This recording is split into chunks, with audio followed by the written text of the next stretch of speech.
Fantasy Premier League managers spend countless hours chasing the obvious picks. But here's the shocking truth. Last season's top 100 managers all had at least two differential players that were owned by less than 5% of teams. Well, that's fascinating data, and it really shows why we need to look beyond the template teams. What specific differentials are catching your eye right now? Let me tell you about Muñoz. His attacking numbers are genuinely eye-opening. We're talking about a defender with 0.24 non-penalty expected goal involvement per 90 minutes, plus 14 defensive bonus points last season. Those are the kind of stats that could make him this year's hidden gem. Though the tricky fixtures are probably why he's flying under the radar right now, what about Gakpo? His defensive bonus potential looks massive.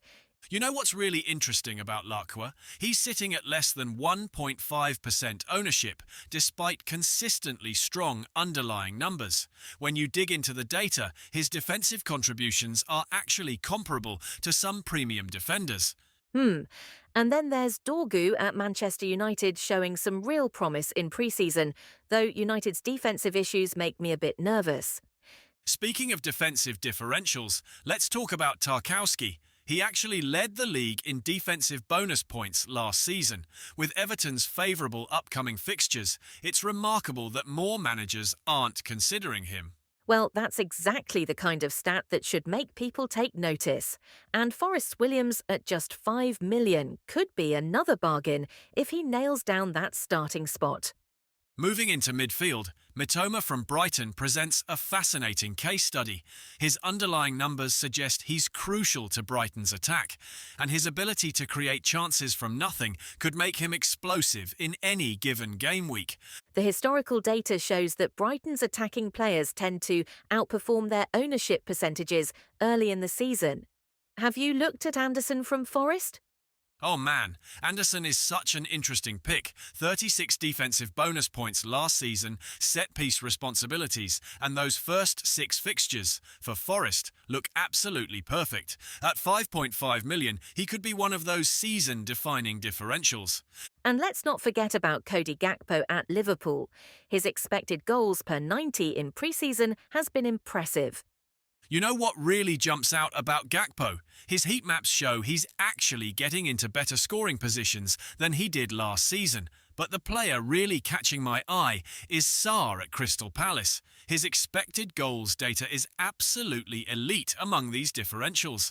The underlying numbers definitely support that. Even without penalties, his shot volume and quality of chances are remarkable. Let me tell you about the forwards. Strand Larsson at Wolves is particularly intriguing now that Cunha's gone.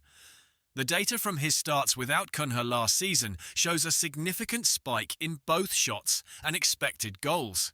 That Manchester City fixture aside, their schedule does look promising for attacking returns.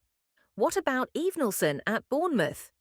Well, Evenilson's actually posting some impressive numbers. His non-penalty expected goals per 90 is among the highest of all our differential picks. And at 7 million, he could be perfectly positioned to capitalise if Bournemouth's attack clicks. Though we should probably keep an eye on that penalty situation with Kluivert.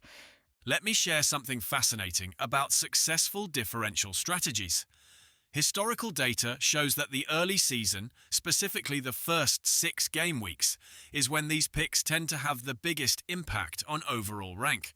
So timing really is everything with these differential picks. Exactly right. And looking at previous seasons, the most successful managers typically blend 2 or 3 carefully chosen differentials with more established options. It's about finding that sweet spot between template and differential picks. Well, that brings up an important point about risk management. How do you balance the potential rewards against the inherent risks? The key is understanding team context and fixture runs. Take Mateta at Crystal Palace. His historical data shows clear patterns of form coinciding with specific tactical setups and fixture runs. When you can identify these patterns, you can better predict when a differential might pop. That's such a crucial insight for managers to consider when making these decisions. Before we wrap up, let me share one final piece of analysis.